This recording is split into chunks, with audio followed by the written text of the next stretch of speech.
Jail में बंद सांसद कैसे लेंगे संसद की सदस्यता की शपथ। शपथ नहीं लेने पर क्या रद्द हो सकती है सदस्यता। जेल में बंद रहकर भी कैसे करेंगे काम। आइए जानते हैं क्या कहता है संविधान का नियम। 18वीं लोकसभा का पहला सत्र 24 जून से शुरू हो चुका है। सत्र के शुरुआती 2 दिनों में सांसद शपथ लेंगे। 3 जुलाई तक चलने वाले सत्र में कुल 8 बैठकें होंगी। सबसे पहले राष्ट्रपति द्रौपदी मुर्मू ने भाजपा सांसद भर्तृहरि महताब को प्रोटेम स्पीकर पद की शपथ दिलाई। उसके बाद प्रोटेम स्पीकर ने प्रधानमंत्री मोदी सहित सदन के अन्य सदस्यों को शपथ दिलाई।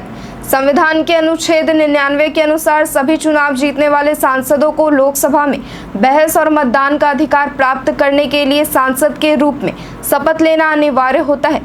इस 18वीं लोकसभा चुनाव में 2 ऐसे सदस्य भी शामिल हैं जिन्होंने जेल में बंद रहते हुए चुनाव लड़ा और जीते भी। लेकिन अब उनका क्या होगा, वो कैसे शपथ ग्रहण करेंगे, क्या इसके लिए भी संविधान में नियम बनाए गए हैं, आइए जानते हैं। दरअसल 18वीं लोकसभा के लिए असामान्य स्थिति तब पैदा हो गई जब आतंकवाद के आरोप में जेल में बंद 2 उम्मीदवार संसदीय चुनाव में जीत गए। राष्ट्रीय सुरक्षा कानून के तहत असम की डिब्रूगढ़ जेल में बंद अमृतपाल सिंह ने पंजाब की खडूर साहिब सीट से करीब 1,97,000 वोटों से जीत हासिल की।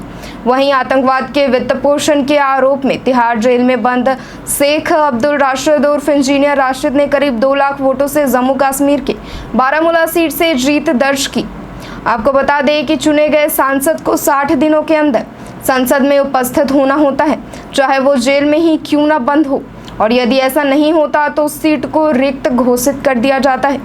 संविधान के मुताबिक चुने हुए सांसद को संसद सदस्य के तौर पर शपथ लेने का अधिकार है।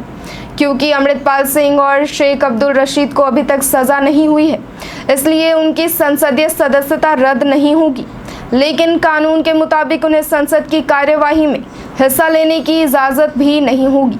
जेल में बंद सांसदों को शपथ दिलाने के लिए पैरोल दी जाती है, जिसके लिए पहले कोर्ट में परमिशन लेना होता है।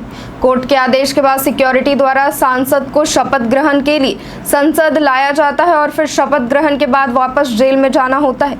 इसके अलावा सांसद को लोकसभा अध्यक्ष को लिखित रूप से सूचना देनी होती है कि वह संसद की कार्यवाही में भाग नहीं ले सकते। हाल में ही जेल में बंद इंजीनियर राशिद ने शपथ के लिए अंतरिम जमानत की मांग की थी, जिस पर कोर्ट ने एनआईए से जवाब मांगा है। कोर्ट 1 जुलाई को इस मामले में फैसला लेगा। अब सवाल ये है कि कोई भी सांसद जेल में बंद रहकर काम कैसे करेंगे। तो आपको बता दें कि वे अपने सांसद प्रतिनिधि बनाकर क्षेत्र में काम करते हैं। यदि इंजीनियर राशिद या अमृतपाल सिंह को कोर्ट द्वारा दोषी ठहराया जाता है और कम से कम 2 साल की जेल की सजा होती है, तो वे अपनी लोकसभा सीट से हाथ धो बैठेंगे। न्यायालय के फैसले के अनुसार ऐसे मामलों में संसद या विधायक को उस सीट के लिए अयोग्य माना जाता है और उसकी सदस्यता रद्द हो जाती है। इसके बाद इस सीट पर उपचुनाव किया जाता है और नए सदस्य का चयन किया जाता है। आज की वीडियो में बस इतना ही। धन्यवाद।